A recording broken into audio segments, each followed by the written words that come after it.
Good morning. Today is Tuesday, April 8th, 2014. This is a regular meeting of the Los Angeles Board of Police Commissioners. I'm sure that the chief has much more to say about these issues when he speaks, but let us call today's meeting to order, united by our hopes and prayers that we have for our officers, one of whom was seriously injured over the weekend in the San Fernando Valley motorcycle accident, and the other who was shot last night inside a police station, where his and other officers' actions may have saved dozens of lives. And let us call today's meeting to order, united by the support and the prayers that we have for the families of those officers, and united in the thanks that we offer them for simply doing their job as part of America's finest police department. Madam Secretary, please call the roll. Good morning. Let the record reflect Commissioners Soboroff, Figueroa Villa, Kim, Madison, and Saltzman are present, and we have a quorum. Number one on the agenda is commission comments.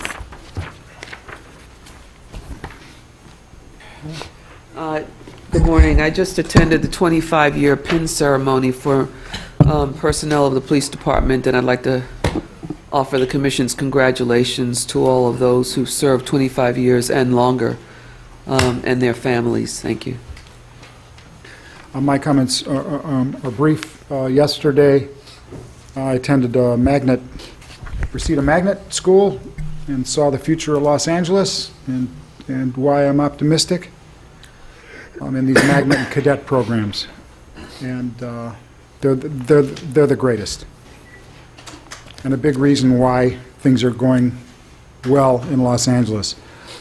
And number two, I just came from Cedars, where I visited with the officer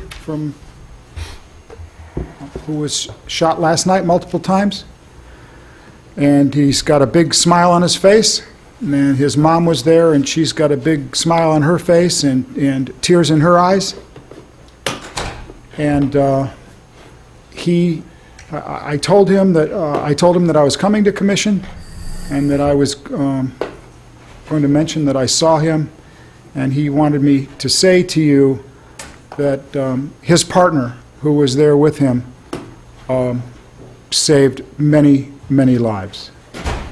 And together, they performed a miracle, and I'm proud to be able to talk to and meet people of this department. I told him, he showed me where he was wounded. He has some tattoos on one shoulder, and the wound was on the other shoulder, so I told him he was lucky that it didn't interfere with his artwork. He's not going to have that modified. But he's alert and happy and pumped up on adrenaline and sends everyone thanks. And yesterday at the blood drive, the same thing. There were hundreds and hundreds of people in line to give blood. This is a wonderful, wonderful family that you folks are in, that we're proud to be associated with. Thank you. Commissioner Saltzman? Thank you. I have one comment, and then there's an item I'd like to put on our agenda for next week, and I'd like to speak for a moment explaining what it is and why I'm doing that. The first comment is just to share the comments you've made, Mr. President. I want to thank every man and woman in the department for the professional and courageous public service in which they put their lives on the line every day to protect and serve the residents of the city.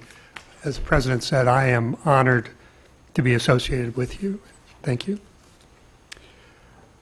Second item, I'd like to put an item on the agenda for next week, and I'd like to explain what I'm doing so that the department and the commissioners understand where I'm coming from. Several weeks ago, we adjudicated a Southeast area use of force case that occurred in March of 2013. It's OIS 23-13. In our review of that case, we learned that the audio recordings from the in-car recording systems in several of the police vehicles were of inferior quality, specifically that there were a number of gaps and unintelligible conversations in the recordings. We further learned that the recording equipment in approximately 33 police vehicles in Southeast area had been tampered with, having one or more antennas removed. The reliability of the in-car recorders is of great concern. Implementation of the in-car recorders was a fundamental part of the Commission's response to concerns raised by the United States Department of Justice regarding allegations of biased policing or racial profiling. As part of satisfying the terms of the federal consent decree, the Commission made clear that implementation of the in-car recorders was one of our highest priorities. The Commission also made clear that the Department should respond swiftly to any difficulties experienced in implementation of the in-car recorders, and the Department should keep the Inspector General and the Commission informed of all progress, delays, or difficulties experienced in implementation of the recording systems.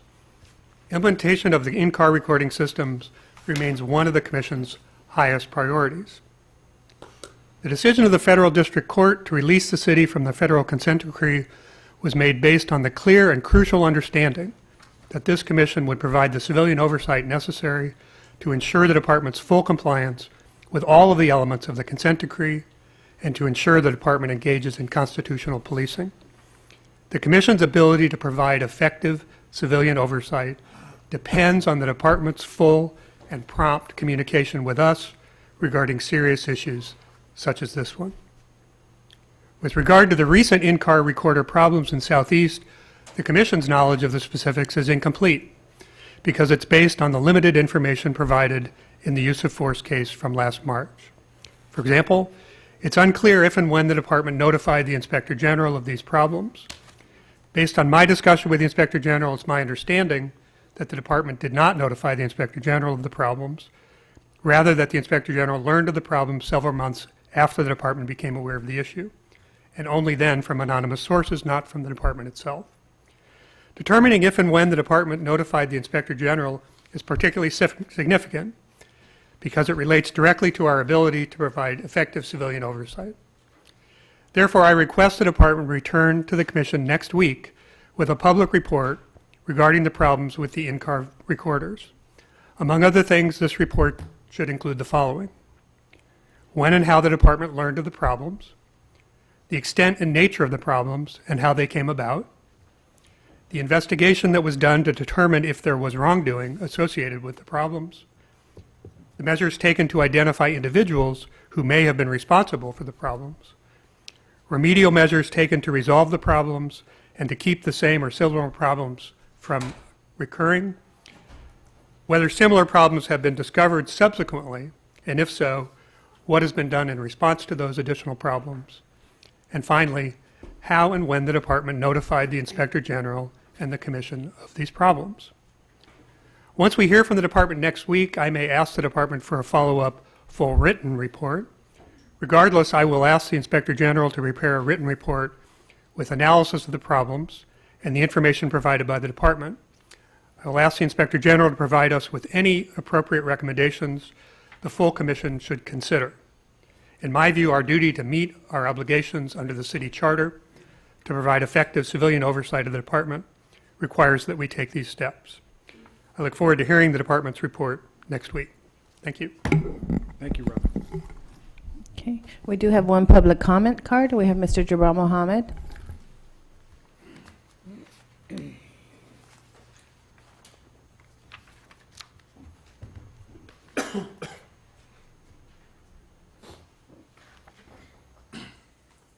Good morning, Commissioners. This is Jabbar Mohammed for Bismillah, the Justice Movement.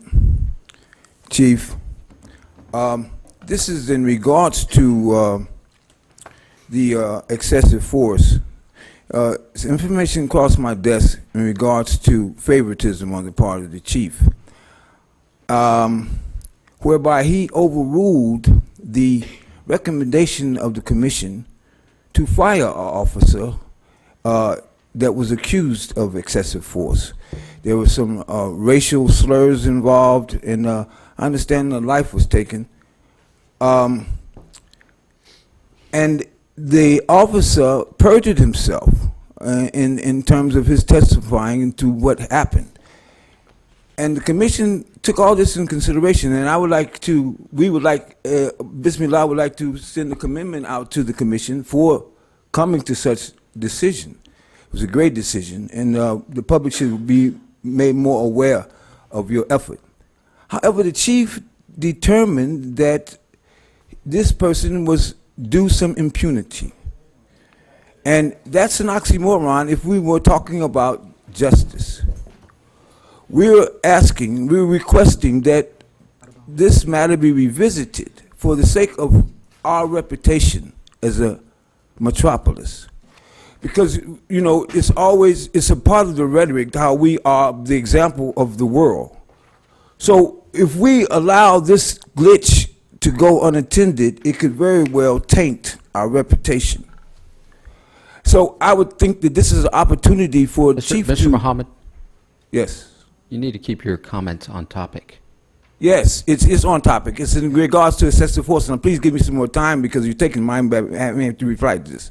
Okay? And we're That's not talking one about... of the topics. That's not one of And the we're items. asking, and this is a time where we ask for agenda items. We request agenda items. So go ahead and finish. You're experienced enough at this to stay on topic, so please do. You have you'll be talking plenty of time today, so finish up now and... Thank you so much. Let's move So forward. I'm just asking that the commission revisit the matter for the sake of the public interest and for the sake of us understanding that we have a competent administration Thank you, where sir. we're not allowing people to go amok and be paid to do so. Okay, Thank you. thank you, sir. And now we're on item number 2, the report of the Chief of Police. Chief Beck. Good morning, Commissioners, Morning, Chief. and the Department looks forward to responding to Commissioner Salzman's requests. I think that the notification issues are not quite as was stated, and we'll make that very clear. Last night, the fourth tragedy in recent month befell the Los Angeles Police Department. Young officer, 7 years on the job, working an assignment at West Traffic Desk, was brutally assaulted by an individual that came to the front desk with a Glock pistol. That individual opened fire. The officer was hit multiple times. He and his partner returned fire, critically wounding the suspect. When they did that, they showed extreme courage under fire. That's a trite phrase that gets overused. But in this case, it is extremely accurate. Those officers' actions saved not only their own lives, but the lives of other employees that work in West Traffic and multiple community members who were in a room right next door. And by the grace of God, the suspect did not come in with the assault weapons that he has had access to, one of which I believe was in his vehicle parked right out front. Following the commission meeting, we'll coordinate it through Commander Smith. I intend to have a press availability where I will show the armament that the suspect came to West Traffic with. And I think that the display of that will make people realize what heroes work in this department and the kind of danger that they face on a daily basis. We also talk a little bit about our motor officer who was so critically injured this past weekend in a traffic accident, literally crushed between two vehicles. All we can offer is our prayers. He is in extremely critical condition. We hope and fervently pray that he will survive. But believe me, these injuries are catastrophic. Update on our two female officers who were, one, Stephanie, who was injured in the crash of the Hollywood vehicle that killed Nick Lee. Stephanie is doing much better. She is responding to physical therapy. We believe that she'll be returning to work.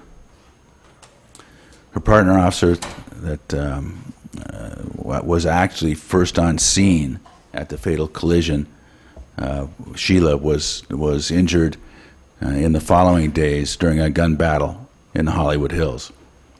She's recovering from marked facial injuries caused by glass shrapnel from a bullet that narrowly missed her head. Another miracle that Sheila wasn't killed. So, dealing with a lot of tragedy in the Los Angeles Police Department, but I think that we have to look at the heroism of the employees involved. I want to thank all the public and members of the department who came to give blood in the last couple of days at Holy Cross.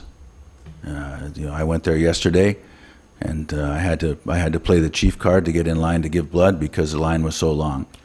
But I did, and hopefully this old blood will be of some use. We intend to have continuing blood drives.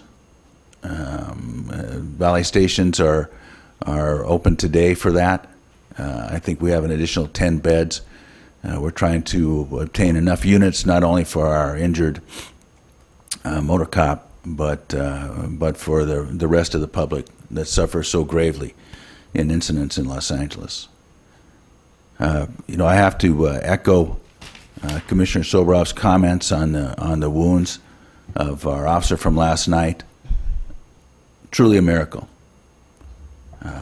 One of the rounds that struck him was inhibited by hitting a backup pistol that he had in his pocket.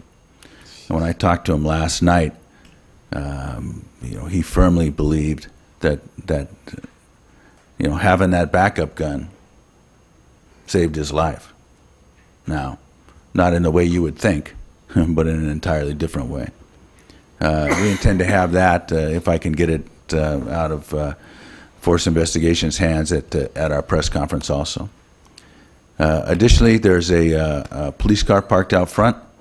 The media is more than welcome to go examine it, and you can see the nature of the antennas that were talked about in the Times article today and are subject to Commissioner Salzman's request. This is one of the antennas. They're extremely small. They are located in a recessed portion of the car, and I think it will be of some explanative value if you look at where they are and what they appear like. On to comments on crime. Los Angeles Police Department continues to do very well on crime this year. Violent crime is down 6%. Homicides are down 18.8%. And compared to 2012, they're down 30%. Gang homicides are down 18.5%. Compared to 2012, they're down 31%. Total gang crime down 16.3%. Compared to 2012, 27.5%. Part 1 crime down in total 9.6%, and that's largely due to a significant decrease in property crime in almost all categories of 10.3%. Officer-involved shootings, not including last night, are down 45% as compared to last year. We had as of the 7th of this month, 6 as compared to 11 in the year prior. Hit and runs in total are down 10.6% compared to 2014. Motor vehicle versus pedestrian accidents are up slightly, 5.4%. Total traffic collisions are about even at a 0.8% increase. Driving under the influence related traffic accidents down significantly, 14.4%. We have 9,914 sworn personnel, 267 level 1 reserves, 21 level 2 reserves, 189 level 3 reserves. I would be remiss if I did not point out that we this past past Saturday night, had a reserve banquet where we honored all our reserves at the Biltmore. It was a wonderful event. Unfortunately, I had to leave because of the tragic incident involving our motor officer. I wasn't able to stay the whole time. Specialist volunteers, we have 271. Chaplains, we have 38. I want to thank my chaplains. They have been very, very busy with all that's been going on over the last month or so. They are the ones that directly assist the families and give comfort to them, as well as help make various arrangements. 2,796 civilian personnel, 551 civilian vacancies, and we have 4,630 cadets in our program. And that concludes my report. Thank you, Chief. Thank you. We do have one public comment card. We have Mr. Tud Hayes.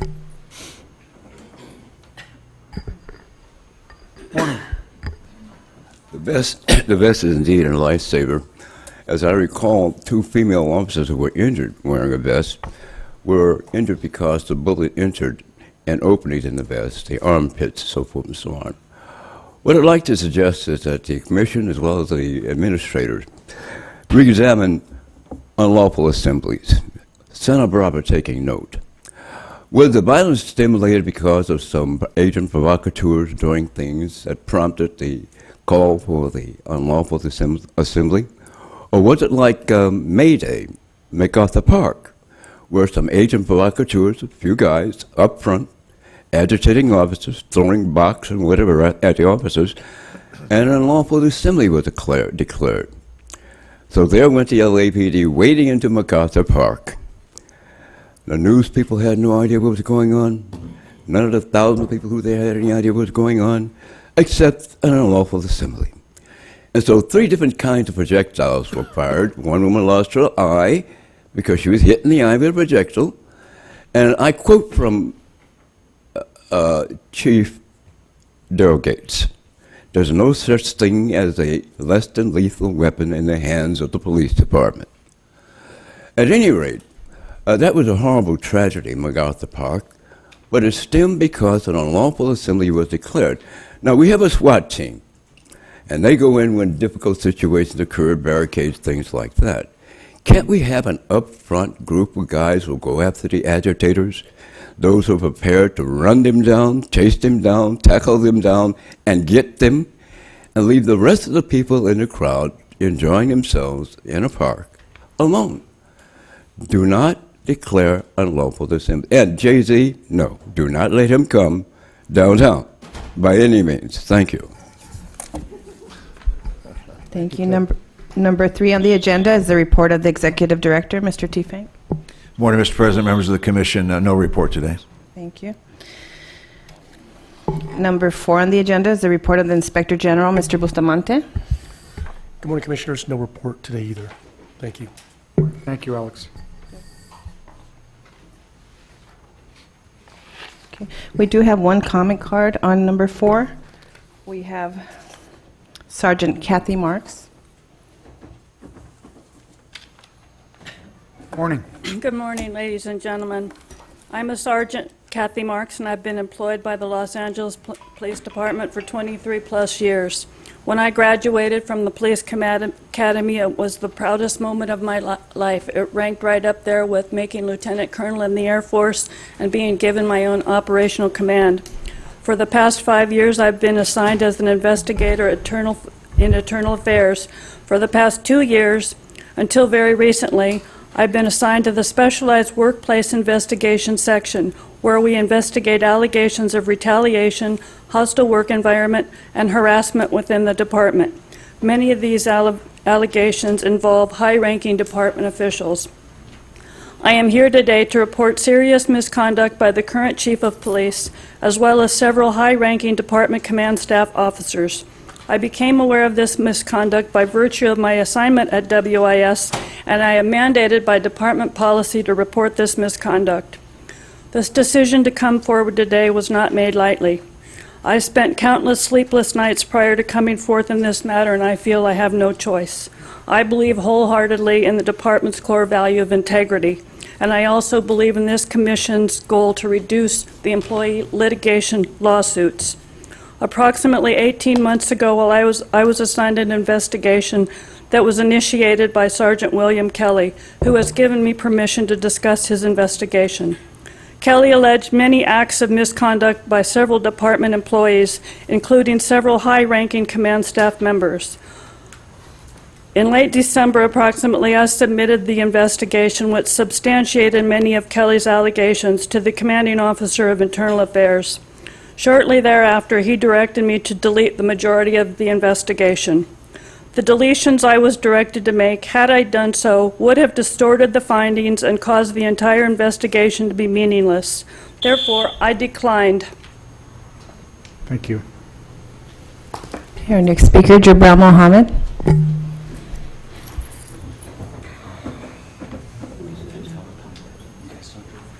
Excuse me, before we move on to that, I'd like to request that you give your information, please, to the Inspector General, and we would like to follow up with the rest of your concerns. They already have that, ma'am. Thank you. Before we go further, let's give her a hat. That takes a lot of courage to come forth in front of this Subhanallah. honorable panel. Let's give her a hat. Subhanallah. Go ahead, sir. This is Jabril Muhammad for Bismillah, the Justice Movement. As the Commission well knows, good morning, Chief Commission. As the Commission well knows, 2 weeks ago I submitted a request for audit from the IG's office for the sake of clarity, and I just wanted to reiterate that. And not only that, I wanted to question the competency of the Inspector General. And, man, this was a shock. This is great news. I had nothing to do with it. But anyway, I wanted to question the competency of the IG. We ask for reports every week. We get very few, and then when they're muddled, and then we ask for reports from the executive director, Mr. T. Franken, and we get muddled. Maybe no reports whatsoever. So in terms of the furtherance of the request for the motion for audit of the IG's force, excessive force complaints, okay, and I just wanted to make sure that that was made mention of today, that we are failing to get reports from the IG in regards to this matter, and thus we, as Bismillah, asking that we audit for the sake of understanding the quality of assistance that we as the public are getting. And it's really coming to question with this news that we got today in regards to the indictment of the executives of the administration. Peace. Thank you. Thank you. We are now on item number 5. Item number 5 consists of information items and filed items relative to noise variances and special event permits submitted for the period ending April 4th, 2014. Moving on to item number 6, presentations. Do we have any presentations? Not today. Thank you. Item number 7 is consent agenda items. These items are considered to be routine and non-controversial, upon which the board is provided with adequate information for approval without inquiry or discussion. Would a commissioner wish to pull any item as special for discussion, 7A through 7G? I'd like to move approval of items 7A through 7G with thanks to each and every one of them for caring about this department and making these contributions. All those in favor? Aye. Approved. Thank you. Now we're on item number 8, regular agenda items. Item 8A is a verbal presentation. Would a commissioner wish to pull any item from 8B through 8L as special for discussion? I'd like to pull item 8F and then move to approve. I'd like to pull, I have a question on C and D. So we'll have, so our motion would be to approve. Go ahead. I move approval of items 8B, 8E, 8G, 8H,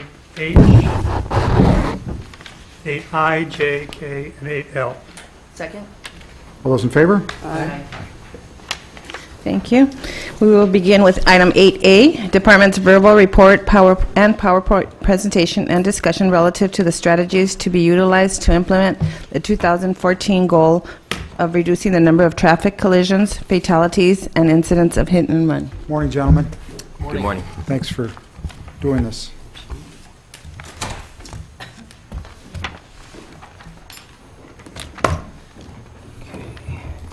Good morning, Mr. President. Morning, Mike. Good morning, fellow commissioners, Chief, Inspector General, Carlos.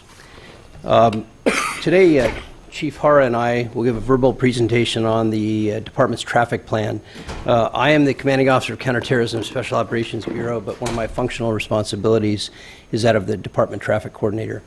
And I'm the commanding officer of Operation West Bureau, but also have had prior experience as being a motor officer for the department and was designated by the Director of Office of Operations to coordinate the deployment of our officers in response to the traffic plan. So during the past 11 years, the department has had pretty incredible crime reductions. We're at like 1950 levels, but that hasn't been the case with regard to traffic collisions. The Chief of Police and the command staff has refocused the department's efforts and resources to include that of traffic. So we're off to a good start, but nowhere near the efficiencies and effectiveness that we're capable of being right now. Right now, overall traffic collisions, we're about a 0% with a 6% reduction in serious traffic collisions and an increase in deaths of 14%. Hit and runs, we are a -9%. Motor vehicle versus PED, +3%. Bicycle involved, -5%. Do you break the hit and runs down to felony and misdemeanor? Sure. Oh, you can? No, I can good. separate those right now for you. Okay.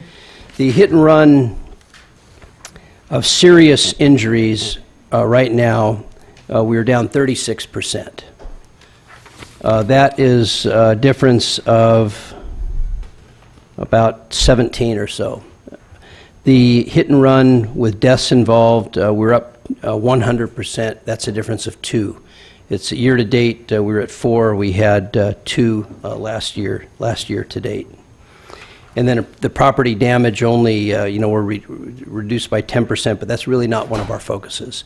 Our focus this year is really, as the slide indicates, hit and run with injuries and fatals, all pedestrian traffic collisions, all bike traffic collisions.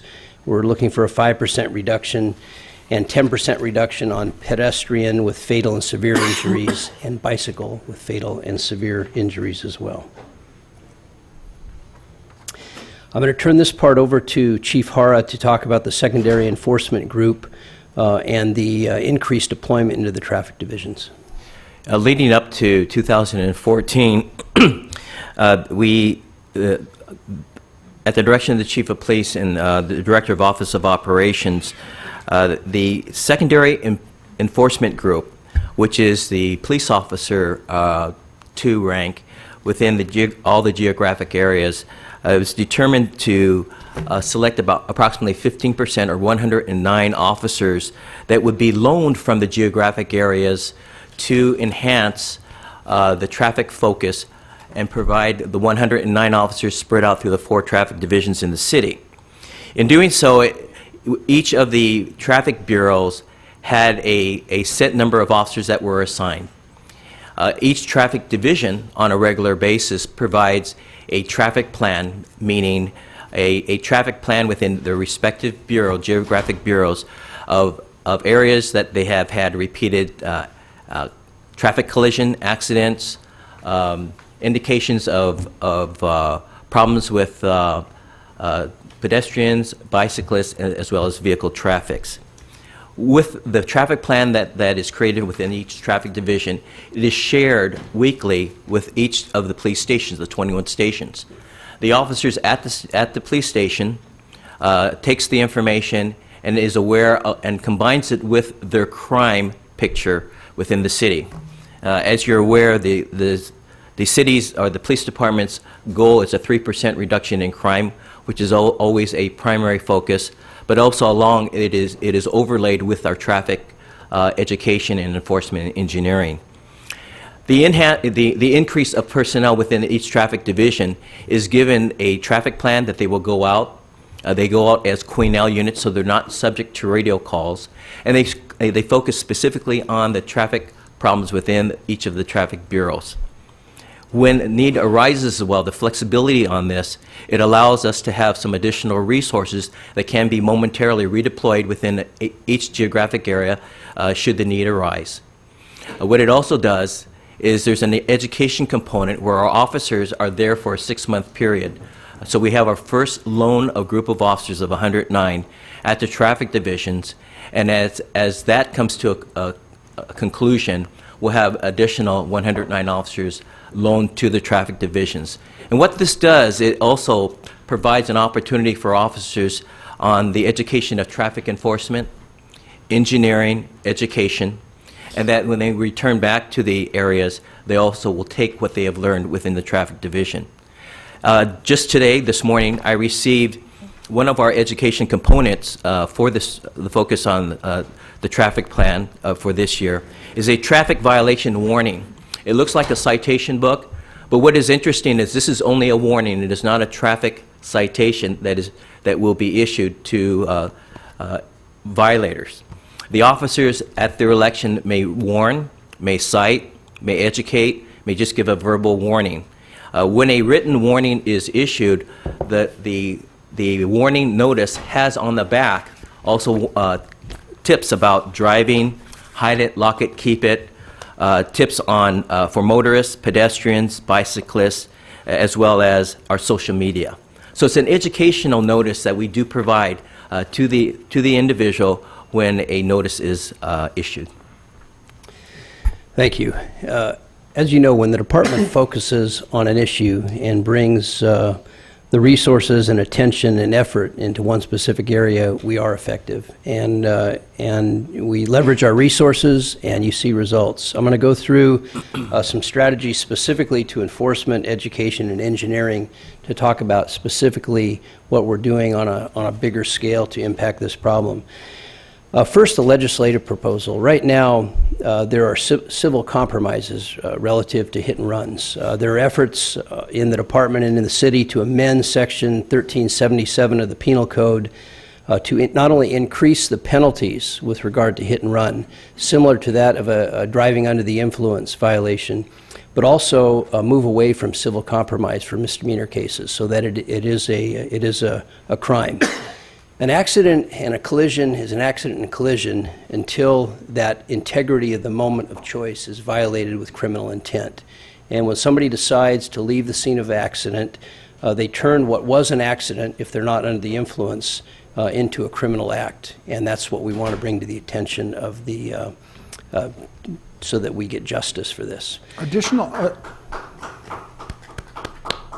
Additional laws that come to mind, we've been talking about them because we're trying to go deep in this area, is it baffles me that that someone with a fix-it shop will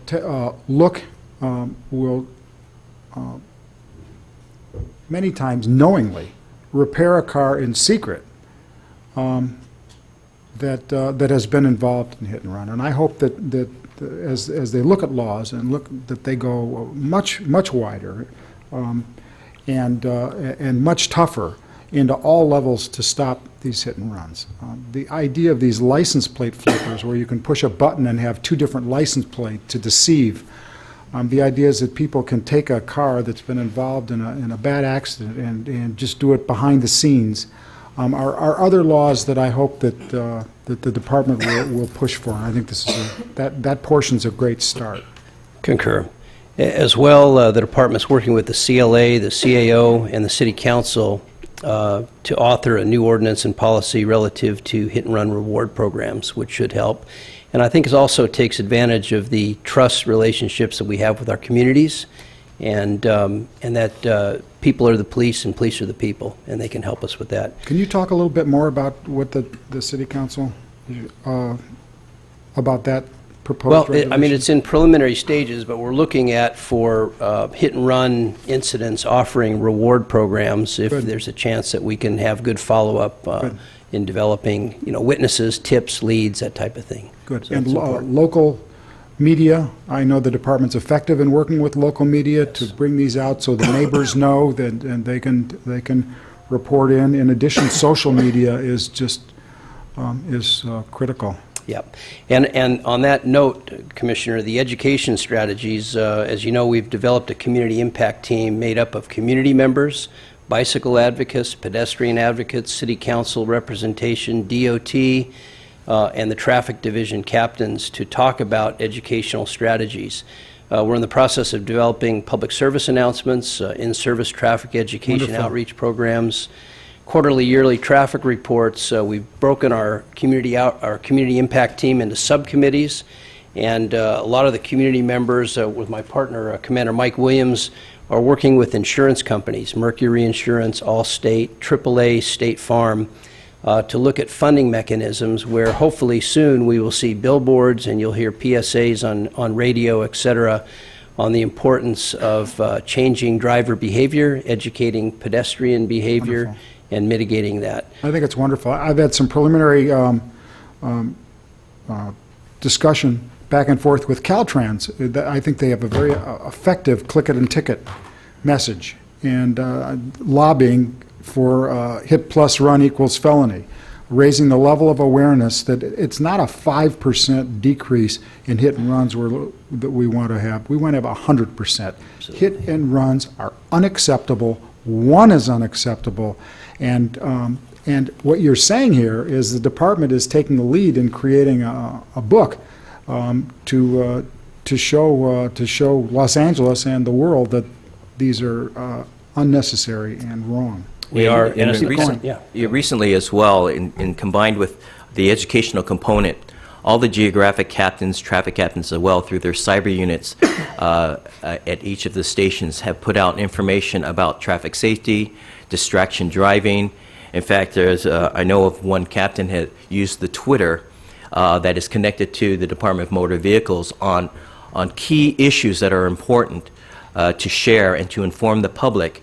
That is so on a routine basis. They're very astute and educated about social media itself, and the department is taking advantage of that type of communication medium to ensure that we can put out all the information to educate. Good. And it's constant. It's Good. constant. We can't let it up as anything that's perishable in certain areas. Traffic, as you know, in Los Angeles is one of the top concerns of the community. Last point on the education perspective. If you Google places to get an ice cream cone in Los Angeles, I think 2 pages come up. But if you Google, I've been in a hit and run accident and I need a lawyer in Los Angeles, about 9 pages come up. And I think that as these laws change, it'll be much harder for people to move out. And then we move on to the engineering strategies. There's a lot we can do with that, with our partnership with the Department of Transportation and others, including the private sector. But we're looking at not only improving the technology with regard to our cameras at intersections, making them more high definition, improving the crosswalks with lighting, with push buttons. We've already asked about the top intersections for hit and runs and traffic serious collisions, widening sidewalks and crosswalks, developing buffered bike lanes, extending red curb zones, pedestrian refuge islands to protect the pedestrians when they cross, and warning devices for pedestrians at critical locations. Those are just some of the highlights that we're doing relative to that. Can you guys speak, sorry to interrupt, but No. I'm enthusiastic about this issue. I am too. Can you speak about the Predpol, ComStat type thinking that can go into predicting what time of the week these happen, what days, what kind of weather, what kind of situations, where we can come up with solutions before? Sure. As you know, traffic is now being ComStatted. It has for several months. A lot of our community members are coming in, and for an education piece, they're looking at what we're doing. But it falls under command accountability, and it's not just traffic that is responsible for reducing these collisions and hit and runs. It's the entire command from the P1 all the way up through command officers and executive management to work on this problem. So there is a level of focus and command accountability, and we expect the answers to the questions that we asked during CompStat, and if not, what are they doing about it to fix it? As far as the predictive policing, the department has made some great gains with this idea of predictive policing in terms of establishing algorithms that develop probability boxes so that you can anticipate where crime might occur so that you can prevent it before it does occur. And we've had discussions, we're in the formative stage of seeing if we could apply the traffic problem with these same algorithms to develop these probability boxes or high priority intersections or roadways so that we could put mitigation strategies in place so that we reduce that. So we're looking at that right now as well. So along with that, the CompStat component for our traffic divisions in developing their traffic plan is based upon time of day, frequency, day of the week, the types of collisions. And with that information is the commanding officers at the traffic division then deploy the enhanced resources that we have of our officers that are at the traffic divisions. As far as the collaboration, we are really developing a great partnership with the Department of Transportation. And as you know or may not know, in September 2013, Governor Brown signed legislation, Senate Bill 99, creating the state's new active transportation program. And in March of this year, the State Department of Transportation, Caltrans, released applications for Cycle 1 of this active transportation program, where nearly $72 million are going to be allocated for mitigation and safety programs relative to safe passages at schools. And you know, we have a huge LA Unified School system and schools all over the region. And we're in partnership with Department of Transportation to participate in this application and develop a citywide campaign using social media, radio, social media, and developing plans that will slow traffic down, teach pedestrian behavior, provide education toolkits for community-based organizations. So that's another way to leverage the resources. And I anticipate that the next quarter we're going to see further reductions because there is great focus on this. And we're implementing these strategies as the day, and I know I'm getting a lot of pressure from my boss. He wants to see a billboard and hear PSAs on the radio, so we're working diligently at making that happen. I hope that in 6 months you'll come back and tell us, you know, where your frustrations are in getting laws passed and getting your the things that you brought up today. I've spent a lot of time looking at state-of-the-art department response to hit and run around the world. And there's some very sophisticated studies and reports done. And what you've outlined today is leapfrogs everything that I've read. Everything that I've read. It'll put us on the front of this, and I'm very proud of what you're doing. And these are really tough. Getting laws approved and getting these kinds of things done are very difficult, and that's why I'd like you to come back to us and let us know your successes and your frustrations so we can do this together. Well, thank you. Thank you. Questions? We do have 6 comment cards, sir. We have Robert Bananami, Matt Panagiotis, Ann Panagiotis. Give me this.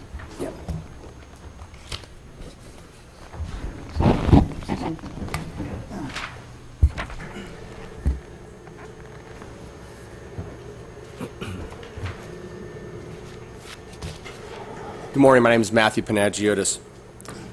On August 17th Speak right into the microphone. On August 17th of last year, a driver speeding well in excess of the speed limit hit and killed my dear friend Michael Bonomi on a busy section of Ventura Boulevard in front of at least 5 witnesses and recorded on at least 5 surveillance videos. While my dear friend is dead, the driver that killed him is walking around as if nothing ever happened, his $100,000 Mercedes-Benz avoiding detection by using temporary dealer paper plates instead of license plates. The only thing currently motivating drivers to stop at the scene of an accident is their morals, and it's simply not working. The legislature must and is fortunately addressing the issue, but in the meantime, the Los Angeles Police Department can be more aggressively citing drivers with cars improperly bearing temporary dealer plates, which would stop people from abusing dealer paper plates, whether for vanity, to avoid law enforcement, or both. It would also generate income from tickets and lost vehicle registration fees. Less dealer paper plates means less opportunities for people to run from the scene of an accident undetected. There's also a disincentive for people to stop. According to the vehicle code, if a hit-and-run driver causes serious bodily injury or death, the minimum sentence is only 90 days or a $1,000 fine. The current statute actually provides a disincentive for stopping. It's better for a drunk driver to run from the scene than to stop and face the consequences of a DUI. Once a drunk driver leaves the scene, it is more difficult to put him behind the wheel of the car, and he can avoid conviction altogether, especially if they only have the temporary dealer paper plates. But nothing will stop drivers from running from the scene of an accident more than knowing that the Los Angeles Police Department will find them. The department needs to devote adequate resources to the investigation of these crimes so that every lead can be followed, every bit of video can be obtained and reviewed, every vehicle part collected from the road and analyzed. Thank you. Robert Bonanimi, Ann Panagiotis, Don Ward, Damian Kevitt, and Ted Hayes. Anyone? Wait, Ted, let her do it in order. Thank you, sir.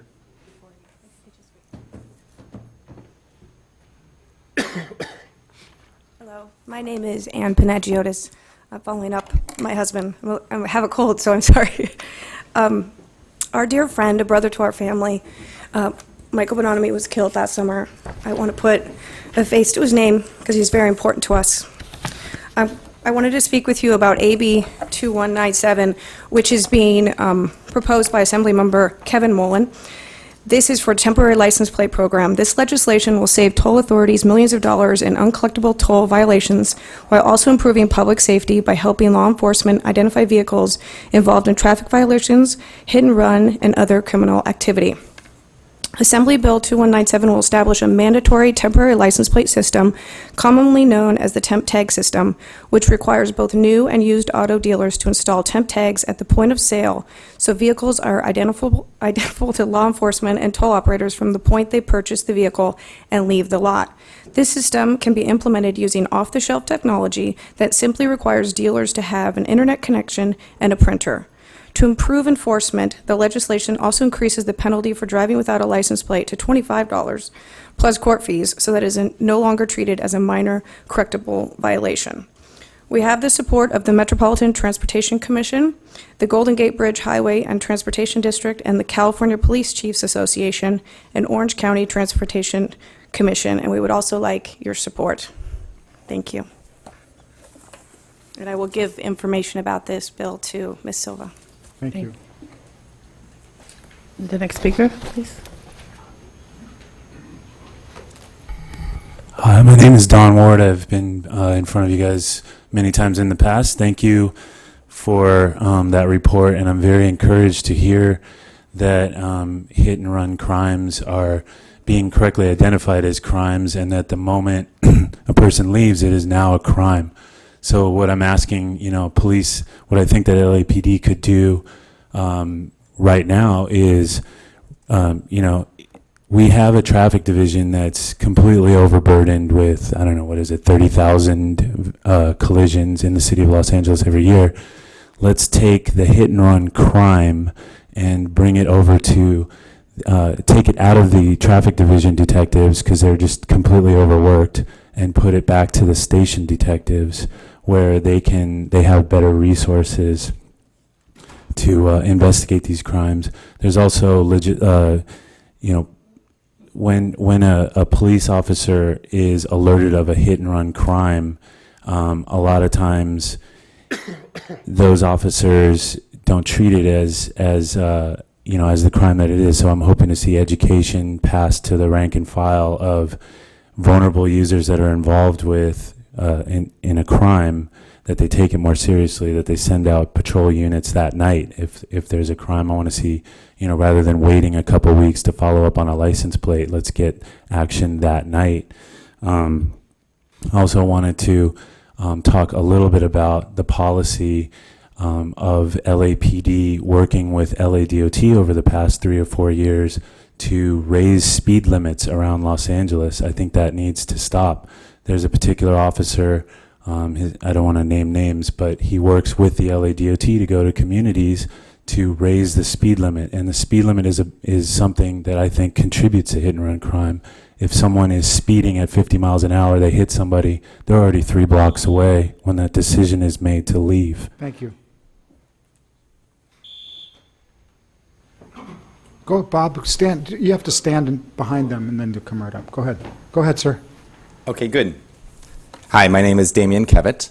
Damian? February 17th of last year, I was the victim of a hit-and-run accident. I was dragged underneath a car nearly a quarter of a mile from the streets of Los Angeles down the 5 freeway. I was bicycling with my wife in Griffith Park when this occurred. As a result of that, I lost my right leg and nearly lost my life. So this is a subject that I personally feel very passionate about, shall we say, and have since organized a number of grassroots activities, including Finish the Ride, which is occurring on April 27th. You're all invited, by the way. It's a bicycle ride highlighting bicycle safety and hit-and-run awareness in Los Angeles. I want to specifically thank you for your reports. A lot of those suggestions are very, very good suggestions, and I support all of them, specifically AB 2673. I highly recommend that gets pushed through and gets supported as much as possible.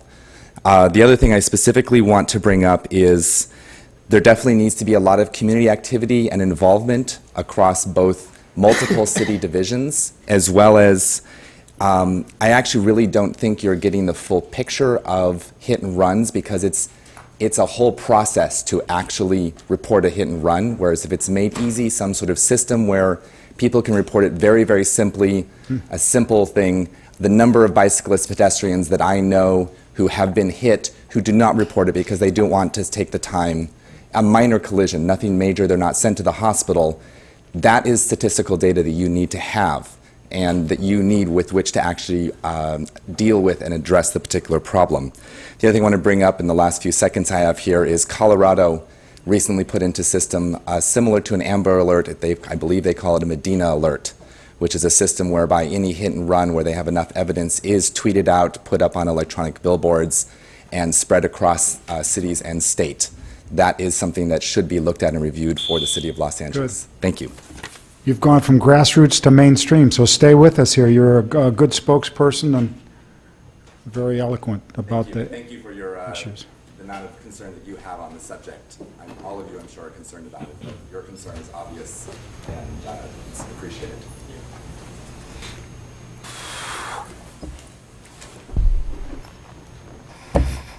My name is Bob Benatomy, and Bob, try and speak into the microphone. Take your time. Take your time. My name is Robert Benatomy, and I find it very difficult to follow such committed and experienced people in this field because I'm a rookie. My wife and I experienced a loss that nobody should experience, that of losing a son before it's time.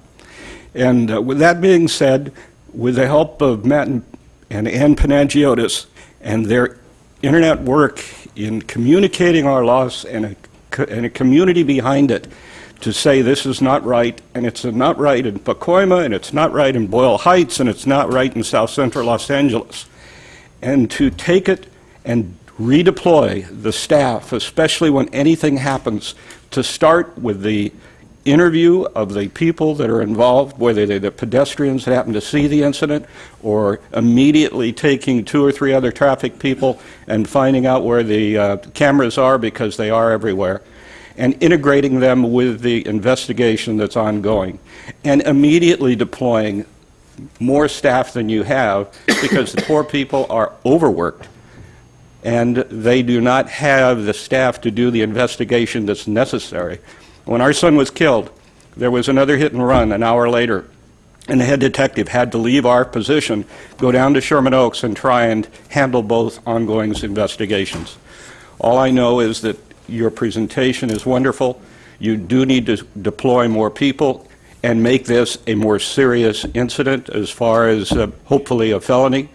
And as these people have so well put it into words, let's all work together across the board, community with education, with involvement, and we're ready to help the police. Let's go to the high schools and be more hands-on. Let's go to the assemblies and make them aware it's not acceptable. Thank you. Bob, thank you for having the courage to come up there, and it's much appreciated. Ted Hayes? Can we employ some critical thinking? Let's do reverse thinking on this. The police department refuses to enforce state law. State law requires that people without license get their vehicles impounded. No, vehicles are important to the livelihood of illegal aliens. So they don't impound the vehicles. That's not permissiveness. That's simply not enforcing the law. Doug McIntyre, KABC, points out, he's always on Chief Beck's case, that this is a hit-and-run capital of the entire United States. And he contends that because of the thousands and thousands of illegal aliens who are driving on the road, they do not stop, they keep driving.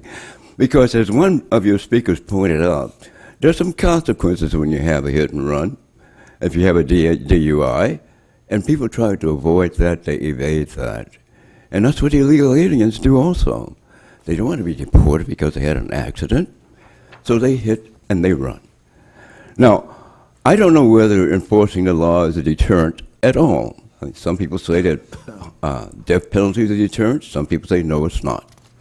So going from that, you have to realize that thousands of people who have no licenses are not going to stop if they have a collision.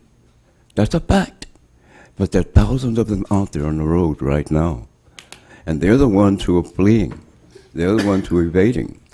Now, one thing I would suggest is that felony evading, we see it on the news whenever they capture it with a helicopter, but it happens all day long. And I think that we should campaign to have the laws about felony evasion strengthened and enhanced. Thank you. Okay, and there are no other comment cards, Mr. President. Okay. Do we go to what? We're going to item 8C, Yeah. Executive Director's Report dated April 3rd, 2014, relative to the write-off of uncollectible false alarms receivables January 1st through March 31st, 2011. I just have one question. Yes, sir. Before the presentation, but the amount written off is approximately $380,000. What percentage of the total is that? Of the total, Yeah, in other words, what percentage of paid invoices are there? oh, I understand your question. Yeah. On an annual basis, we generally are collecting about 92% of the invoices that are sent out. Good. These invoices are those that are over 3 years old and that have been uncollectible. The process is an individual receives their first invoice, a second invoice, then a late invoice, then they receive, after that, it ultimately goes to collection and goes to secondary collection, and then there's a report made to their credit.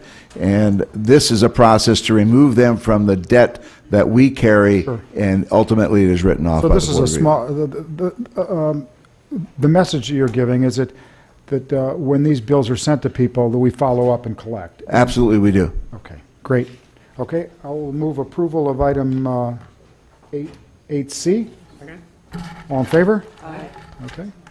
Okay, we will move to 8D, Department's Report dated March 21st, 2014, relative to the request for approval of personal service agreement with Gartner, Inc. for mainframe modernization and records management system requirement study. I have a question on this one. Good morning. We have 97,000 of 367,000 is an executive briefing. Okay, I don't know what they're serving for lunch at that briefing, but and because as I go, Meg, as I go into the details of it, it talks all about the entire process, and the briefing doesn't seem like it's a big part, and then it's a huge part of the expense. And so that popped at me. Sure. Somehow I predicted that was your question. So at that's actually two briefings. There's two parts to this contract, and which, yes, are still quite expensive. But that includes a very detailed walkthrough of every deliverable that will be turned over as part of this agreement. So we're talking about a walkthrough of 30 use cases that are being put together, probably what will equate to thousands of functional requirements that are going to be drafted to be used in a future RFP for the purchase of a records management system. They're doing an entire analysis around industry standards around mainframe modernization. So we're talking about quite a lot of detail in this briefing, which includes the handover of a lot of documentation. Well, if you don't, I'm just saying that if that isn't quite the briefing and you don't get what you need out of it, Oh, absolutely. because it's a really important contract, and I don't have any questions about it, but as I read it carefully, the executive briefing didn't sound like it was that detailed. And if it isn't, we shouldn't pay for one that is. Absolutely agree. Okay, great. Thank you. You're welcome. Thank you. We have a motion for approval of 8D. Move approval of 8D. Second. All in favor? Aye. Aye. Okay, we are now on 8F, Department's Report dated April 1st, 2014, relative to the supplemental award for the 2012-2013 Anti-Human Trafficking Task Force Program grant. Grab the mic. I don't see Lieutenant Long, but he's the person identified that's presenting on this item. Oh, okay. Can you hold this for a minute? Sure. Sure. This was the last item, right? Yeah. Can we do the public comment period and then come back to this? Is that I'm not sure. legal? Carlos is not here. Can we do that? I will make the decision. You can do that, sir. Thank you. We do have 6 public comment cards. We have, this would be item number 9.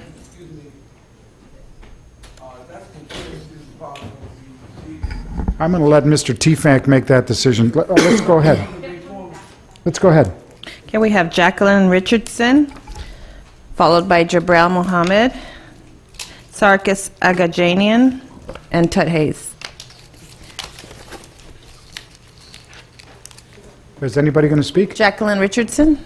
Oh, okay. Welcome, sir. Nice to be back. Hare Krishna Hare.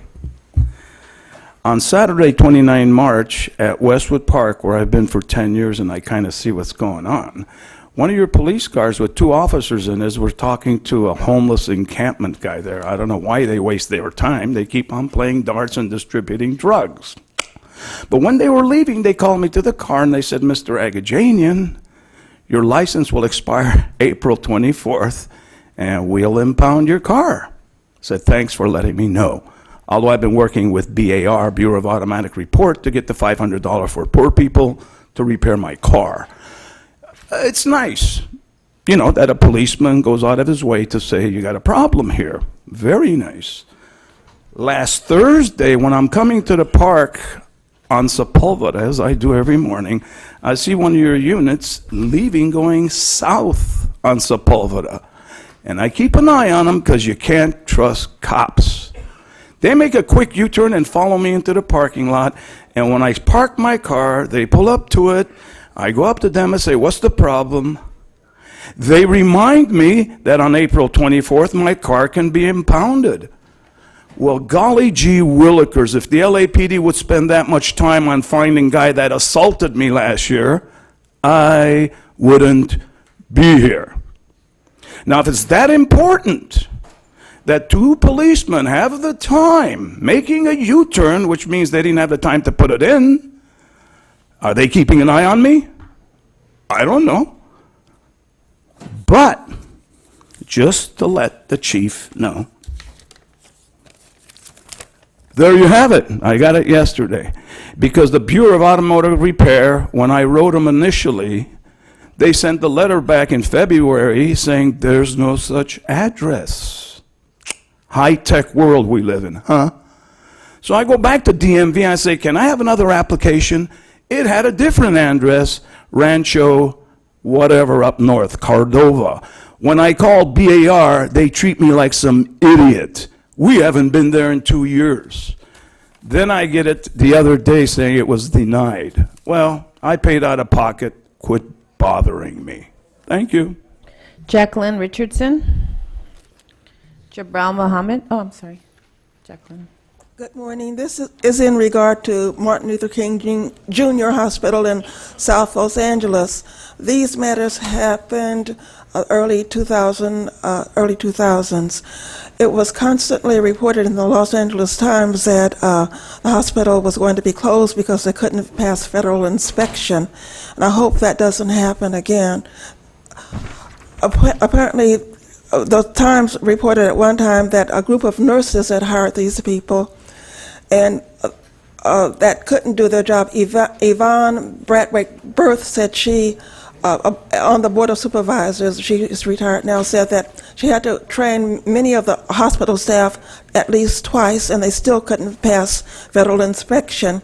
Some of the doctors, the Board of Supervisors said, couldn't give the same diagnosis on the same disease on 3 or 4 different people.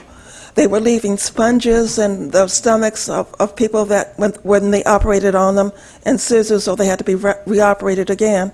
I hope this doesn't happen again. After the hospital closed, they're reopened now. Some of the people were transferred to other hospitals. Mount Cedar Sinai Hospital is an example. They were having problems with some of the movie stars' children.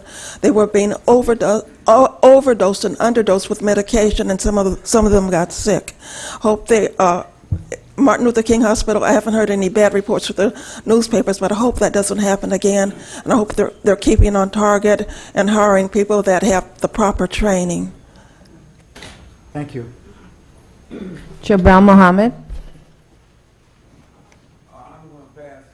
Okay. Mr. Hayes. Oh, Mr. Hayes. Ted Hayes. I was confused too. Commissioner Soboroff, you're one of the most dynamic chairmen we've ever had. I don't know whether you're a card-carrying member of the Oscar Joe Bryant Association or a member of NOW, but your comments about the lack of blacks and women were quite astounding among the people I travel with. There's debate. Some people would say it's not genuine. Some people say other things. But I might point out to you that in the advertising material I've seen from the department, they've always included women and some kind of a minority in the photographs. But for a class to be as small as it was, we're not going to keep up with attrition. So I think the campaign has to be recruiting people to the LAPD. Now, there's a notion that black people don't want to be cops, and that's somewhat confirmed in many instances, but your comments were welcomed and quite enthusiastic in the community. And I don't know, but some people say they're going to make efforts to try to assist in getting black officers into the department. I hope you know what Oscar Joe Bryant Association was. If not, someone will acquaint you. It is important to have diversity. I don't like the way it's being carried out in many instances, but diversity is important, and particularly in some communities. I don't believe black officers should be relegated to the black community. I'm not going to that extent. I don't think anyone else does. But thank you, Commissioner. You've been outstanding. I'm the guy downtown for a lot of people. So I go back and report on what I see. And as far as I'm concerned, Commissioner Soboroff, you've got an excellent record so far. Thank you. Need extra time? Jabral Mohammed.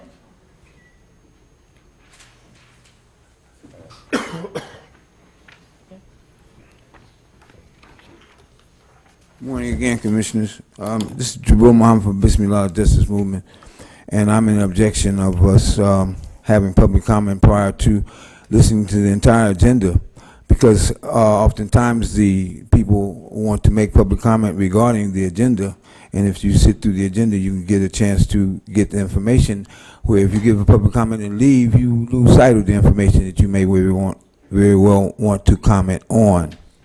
So that's my objection. I think it's contrary to the Brown, and I also think it's contrary to parliamentary procedure for us to have public comment before we listen to all of the agenda. In regards to that, public safety is my primary mantra. Public safety, public safety, public safety, and thus we analyze from the perspective of how well the public is safe. And when we say the public, and we're speaking of the public employees as well. So this is a objective perspective. We want to take a clear and positive analysis as to how we can bring remedy. Because this scenario where someone comes into the station in the community and subject everyone to jeopardy is why. You know, automatically the big question mark comes up. So, you know, we need to further investigate, okay? And I must say that when I say great news, I did not mean that to say that it's great news to hear that we are subject to scrutiny to the point of losing our jobs and whatever else that may come with it. It's just that it's news to know that justice is at hand in regards to whomever it may be, and that we have to investigate even those allegations. Okay, so we give a shout out for all those that are standing forward for the sake of the justice, and the commission is one of them. Thank you, sir. Sergeant Marks.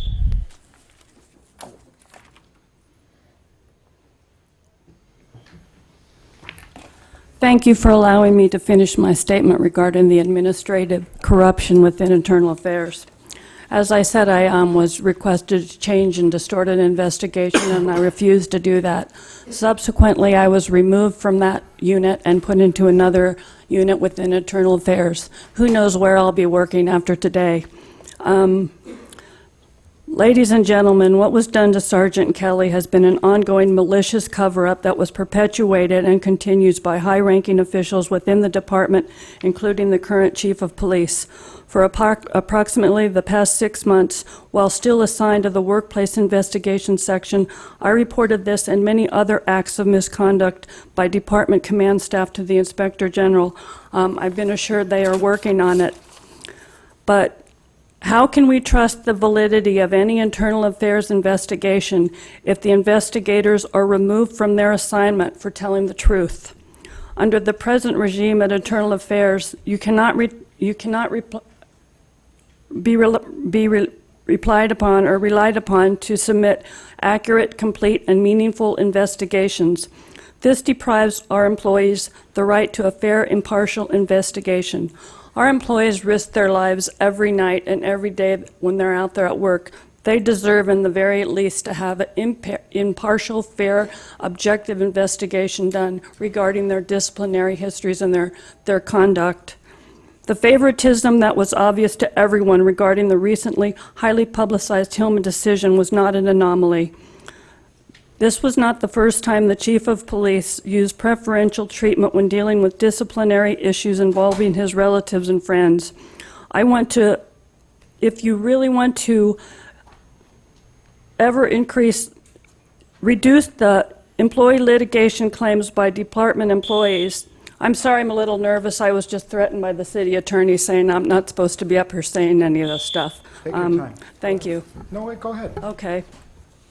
If you really want to reduce the ever-increasing employee litigation claims by department employees, we must ensure that all employees, regardless of their rank or their family connections, are held to the same standards. They all need to follow the same rules, follow the manual, that everyone else is held to the same standards, and that I ask my allegations into this matter, which I've already discussed with the Inspector General. I ask that this investigation be conducted by an independent entity such as the Department of Justice, because you can no longer count on objective, factual, and unbiased accounts from Internal Affairs. Thank you.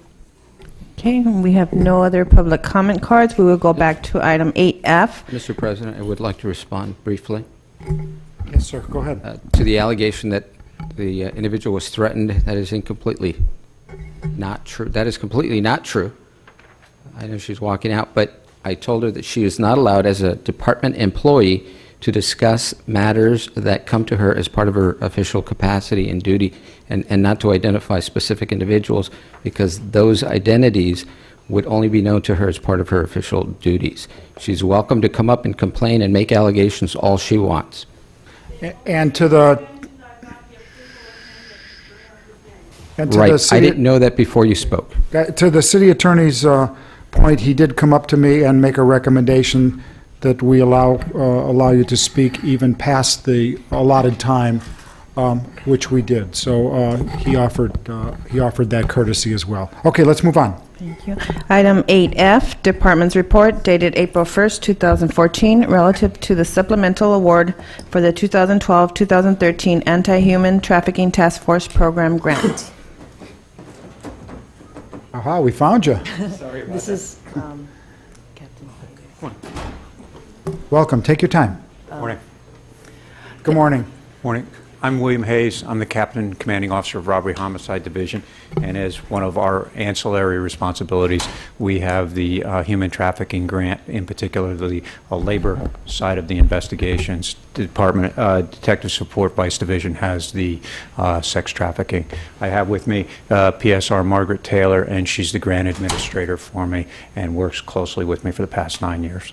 Thanks so much for Certainly. coming and presenting today. Apologize for being late. Oh, no, it's fine. I pulled this item not because the item itself is controversial, but I thought it'd be a good opportunity to highlight the important work that the LAPD is doing with its anti-trafficking efforts, and also because I'm aware that once this funding runs out, then there's not necessarily leads on follow-up funding to continue this work. And so, if you can, perhaps explain my co-commissioners the status of funding for these kinds of investigations and whether there are any leads for continued funding. And I have been in contact with the mayor's office, who simply said that they're looking into other funding sources but have not had any luck so far. So. Correct. As you're aware, Commissioner, CalEMA was the governing body, and they've changed their name again, and I'm sorry I've forgotten it, but it is with the Board of Corrections, actually, as part of the governing body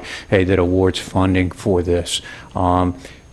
What we've been able to do is the grant was supposed to run out earlier this year, the end of last year, and there have been a couple of extensions. The most recent was we were given $70,000, which we have to use by the end of by the end of June, which was reported in this report to the Commission.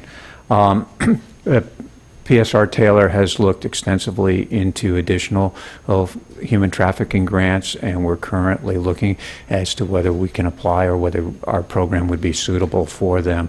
Right now, CAST has gotten individual, CAST is the Coalition Against Slavery and Trafficking, which is the primary NGO that we work with, or nonprofit organization that we work with, when we rescue individuals.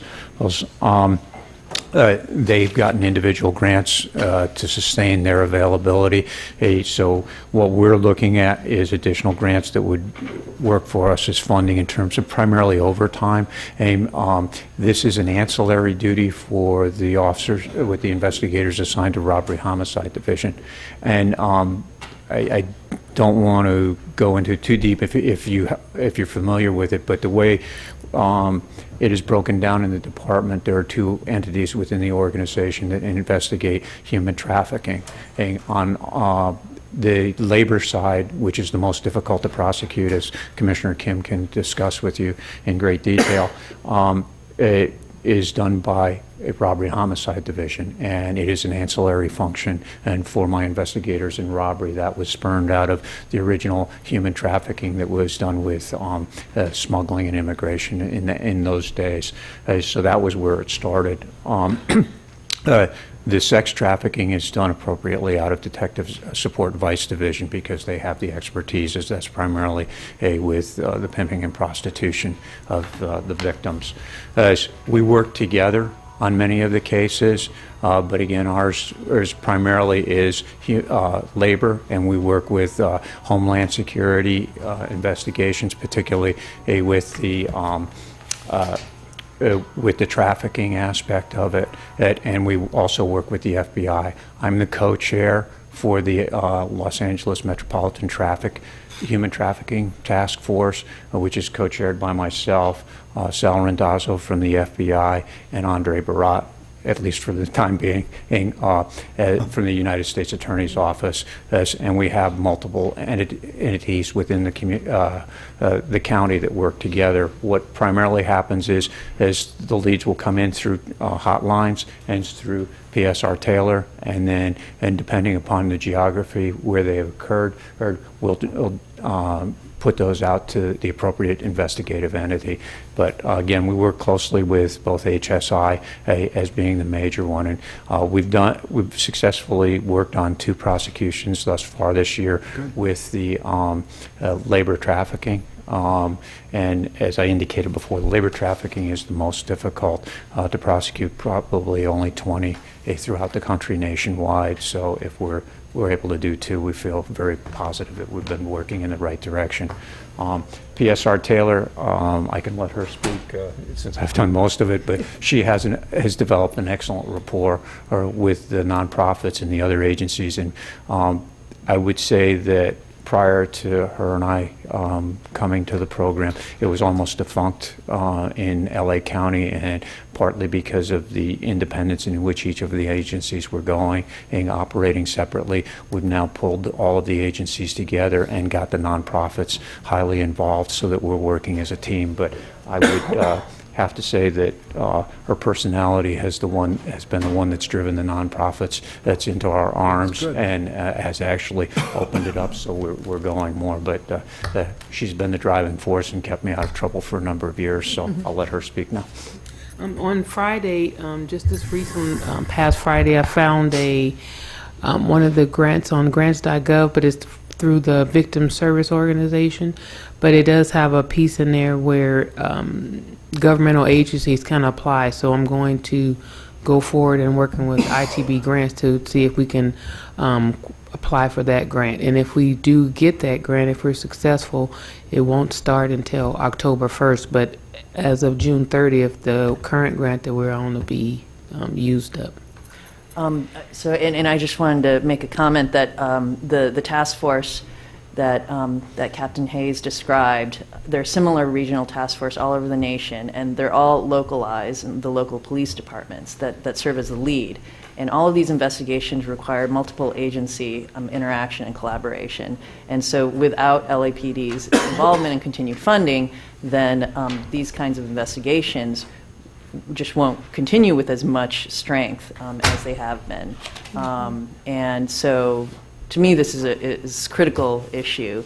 And so I hope that we can all sort of keep our eyes and ears open for any kind of funding sources. Consider us your vice presidents of helping you get some grants, okay? All right. Don't be shy with us because... don't worry, I'm not shy. Yeah. But we can help, and the commissioner's passionate about this and knowledgeable, and I think that, I don't think that our involvement will hurt at all your chances of getting any... I appreciate it, because I do reach out to Commissioner Kim. Yeah, with email, we talk. Great. Thanks for all you both do.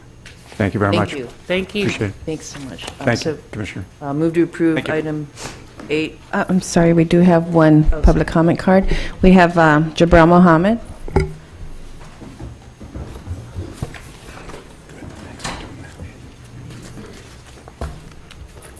Good morning again, Commissioners, Chief. In regards to the human trafficking, it's a very contemporary subject, and it definitely needs the attention, and it definitely needs grants. But when we got the report just now, we didn't get the statistics that I felt it was necessary in regards to the human trafficking that would instigate the grants. It let us know as to where money should be applied or how much money we should consider because of the caseloads that are involved with human trafficking that the department has taken on. What's that? What was that? The robbery homicide. So that's a big big department, robbery, homicide, to be given that. So, they need some money. So we want to know what is going on. Bismillah would like to know what's going on. The Justice Movement would like to know what's going on with what they have already. We know about the agencies and whatnot, but the amount of cases that are there and the activity in regards to them and how they're to be resolved and things of this nature. And, I felt slighted in that regard. Maybe it's some information that I should be given that I don't have, or access to it that I should have, and I don't. But I felt that that was very pertinent information. We need to know the caseload. We need to know who, where, how, when, things of this nature. Thank you. Okay, move to approve item 8F. Second. All in favor? Aye. Okay, we are now on item 10, closed session items. The Board of Police Commissioners will now recess into closed session to discuss item numbers 10A, B, and C in accordance with various government codes.